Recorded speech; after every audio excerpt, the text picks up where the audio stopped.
Hey guys, today we are going to be talking about the nested for loop, and we are having this uh, brief lecture in anticipation of the project that we're going to be doing. And this project that we're going to do is called Circle Screen, and we will be doing it over the next couple of days. So just a little bit of instruction that will make you capable of writing, but I think it's a pretty cool program that we'll be working on for a bit.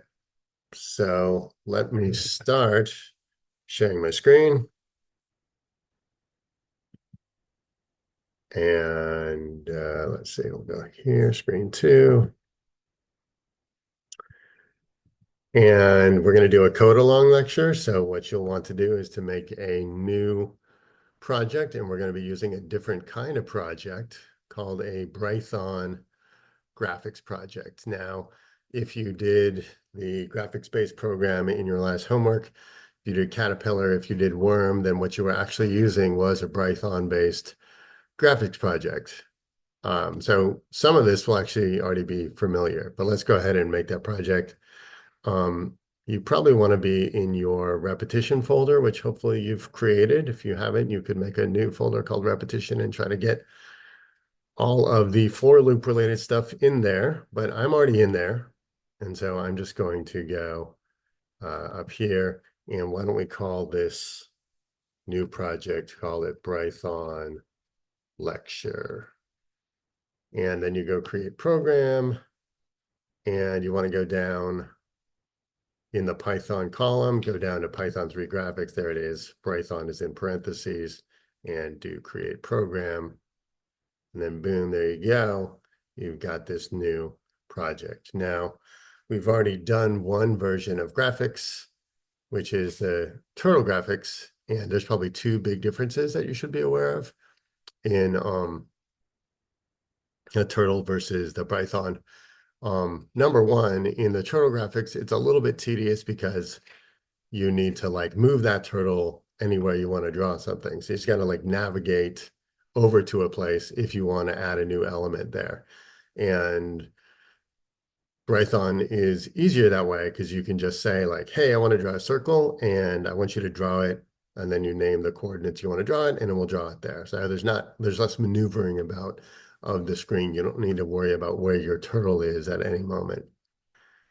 The other significant difference is that in turtle, 0, 0, the coordinate 0, 0 is at the center of your screen.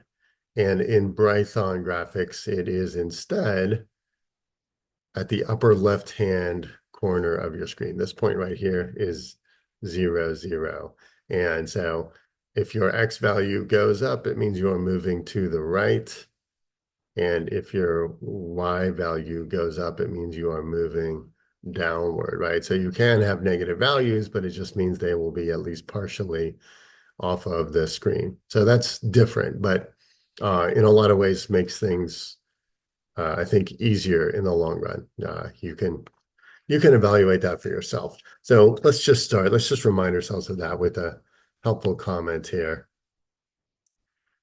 We'll say, note that upper left corner is 0, comma 0. And then let's get into it. You've already seen this, like I said, assuming that you did Worm and Caterpillar, but to make a circle appear on your screen, you can do circle is assigned the value of capital C circle. This means that we're calling on the circle constructor and building a new circle object. And then the parameter here, sorry, the argument that we want to offer. If we plug in a single number there, you probably remember that this number is going to represent the radius of that circle. Let's make that a comment too. Radius of circle. Okay, so we have a circle object, and of course, this does nothing. At this point, we can run our program, and all we've done is instantiate a circle. We haven't asked it to draw. We haven't provided any details, but that stuff will come. So first thing, let's set the color of the circle. And we do that with typing in the wrong place here. Go.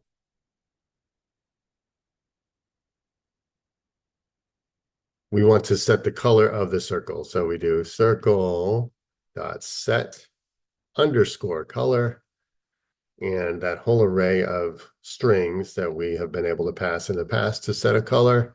Same ones in Python, I think, or the same ones as in Python Turtle. So we can just choose a color. I'll just go blue, keep it simple.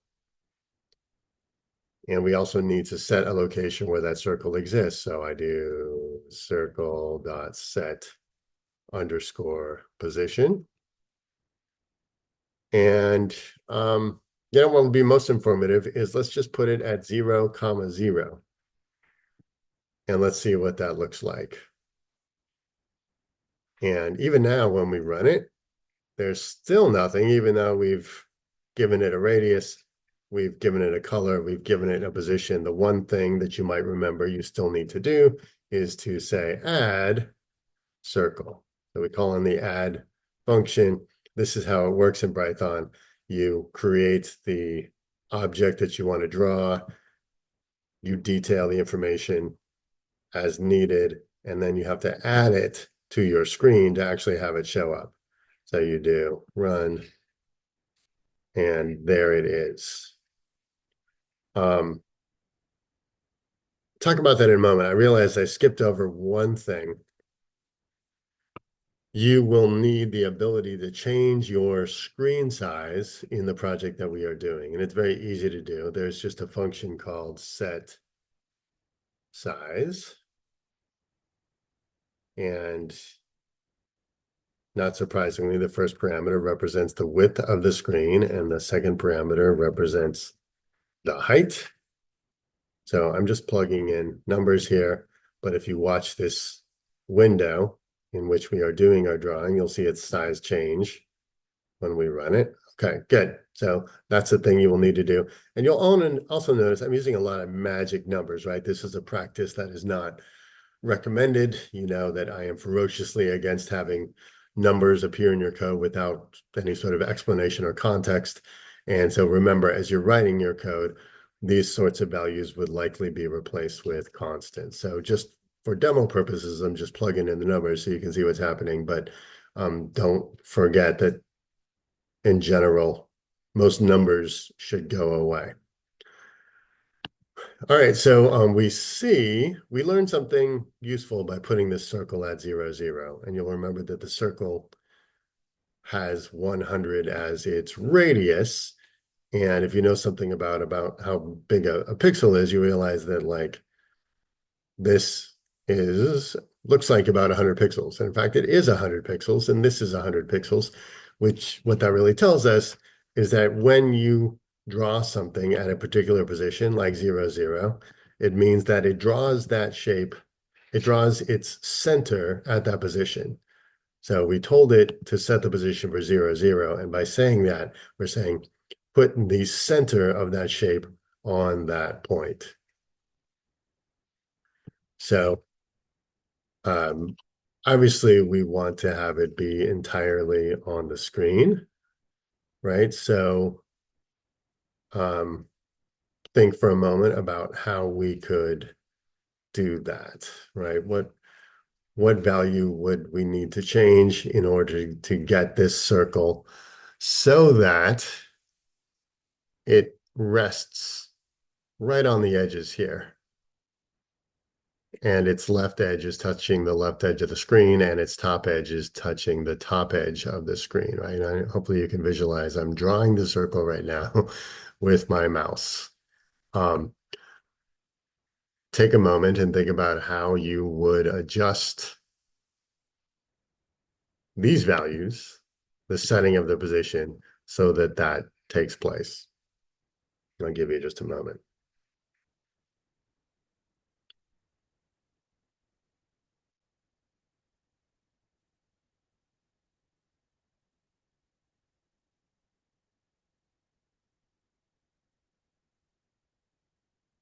All right, well, we know that there is an equal amount of the circle that lies off the top of the screen and another equal amount that lies to the left of the screen. And we know that that amount is equal to 100 pixels, right? Because that's the radius of the circle. And so if we do circle dot set position, and now we push it down 100, and we push it over 100, let's see what that looks like. All right. With that, our circle fits perfectly, right? We've moved down, we've shifted from one radius from the overall origin. And so now our circle center is at 100, 100, which works out nicely. All right. So the main topic that we're working on, of course, is repetition. And thus far, we've only talked about the for loop. So let's get back to that. Let's imagine that we want to draw 3 different circles that run horizontally across the screen. And so anytime we want to do something 3 times, that's a great opportunity for a for loop. So we can just say for and then create the variable I in range. And of course, our argument here is going to be 3. And that says, do everything that is tabbed out under me 3 times. So we push out all of this code. All of these steps are necessary for drawing of the circle. And so now these instructions should go 3 times, which implies that we're drawing the circle 3 times. And of course, if we run it, it still looks like this. And you probably recognize that the reason why it does that is because it's drawing 3 circles, but it's drawing them in exactly the same location. So we want to adjust that location horizontally for each new circle. And the easiest way to do that is to recognize that I's value changes in each iteration. In the first iteration, I has a value of 0. In the second iteration, I has a value of 1. And the third iteration, I has a value of 2. So if we wanted to adjust this value, we could say that we could say that the x position needs to be a multiple of I, right? So take 0 times some number for your x, and then take 1 times some number, etc. So we know that 100 is a radius. So let's see what happens if we just keep shifting to the right by 1 radius each time through. Again, I is going to be 0, which means our first x position will be 0. Then I will be 1, which means our second x position will be 100, and so on. So if we make that change and we run, okay, some progress, right? We've drawn 3 circles, so that's happening. We probably haven't shifted them over as much as we want to. So once you pause here for a moment and see if you can figure out how to move the circles properly so that each circle is exactly up against one another. And we have one clean circle adjacent to another clean circle adjacent to another circle on the screen. And when you have solved that, go ahead and come back.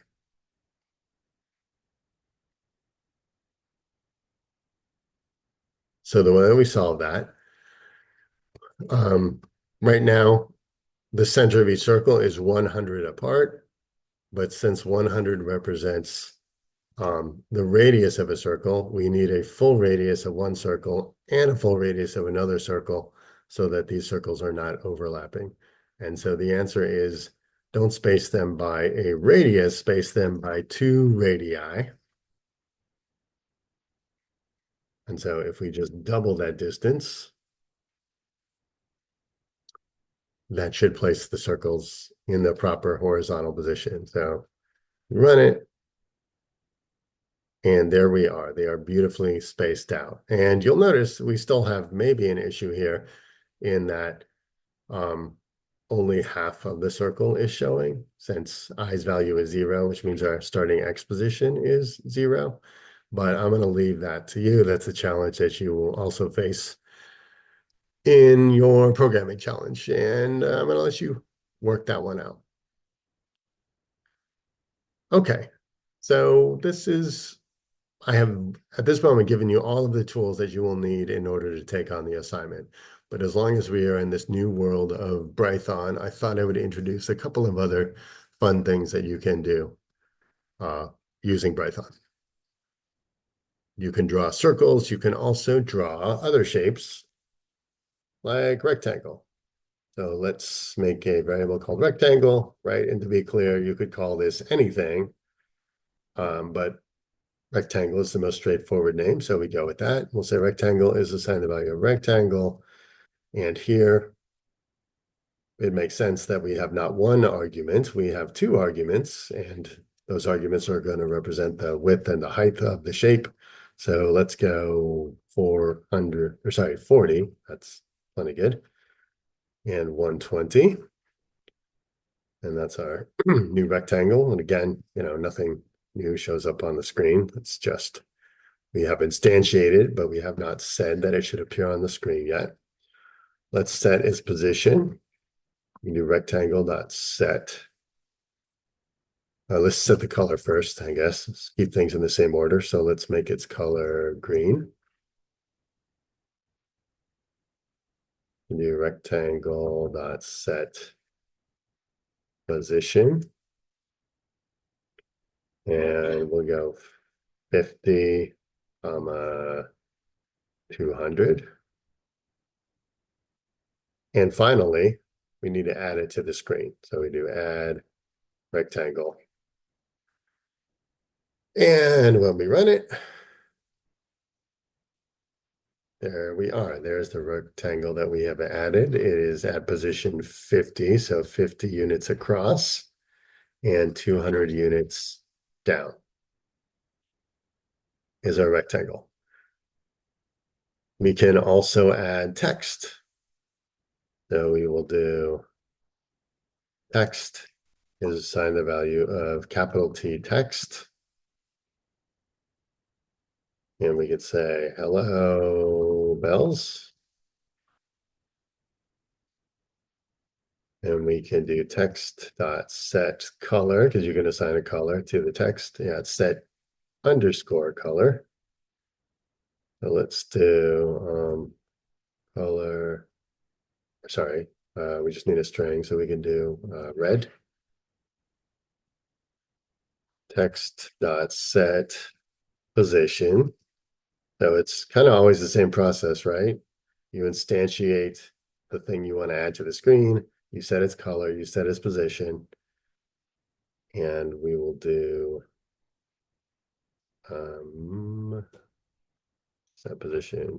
Let's see, we'll do 100 comma 280. And one more fun thing that we can do with text is we can set a font. So we can do set underscore font. And you'd have to do a little research here to be aware of what arguments you could pass in, but you could do 30 point indicating the size. And then you can list the font type. We'll say Arial. And if we run that, oh, I have clearly made a mistake. Yes, it is not comma separated. We just want to say 30 point space Arial. Let me try that again. And still no. Oh, of course. This is a good lesson. Good reminder. Even with text, until you add it, you won't see it. So we do add text. There it is. There it is. Okay. So there we go. There's my beautiful work of art.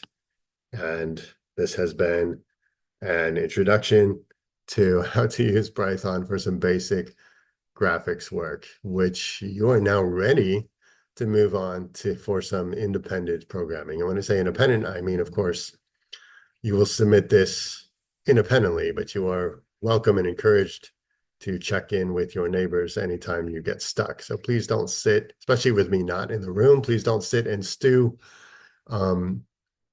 about how to move forward. If you are truly stuck, check in with a neighbor and see if someone can give you a nudge in the right direction. And if you are nudged, remember, try to be helpful without just giving the answer away. Okay, let us, I will briefly call up the assignment.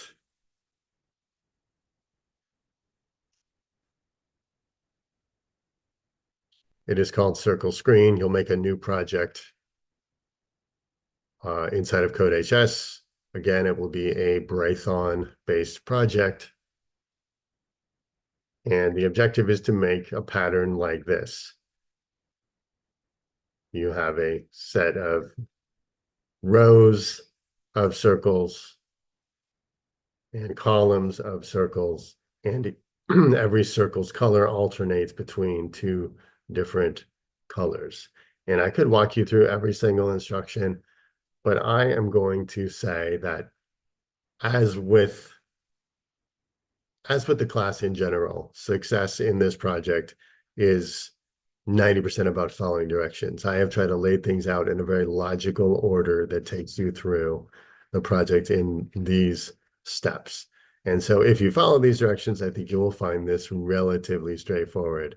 If you don't, then be careful. You might step on some landmines. So please, please, please follow the directions step by step. That will be the easiest way to get through this.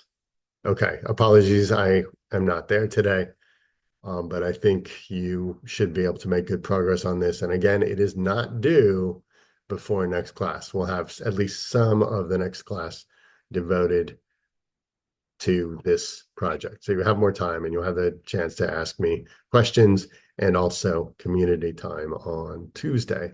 If you are truly stuck, please come out for community time on Tuesday and we will walk you through the early going. Okay, that is enough of me talking. I'm going to stop sharing and shut this down. Have a great day.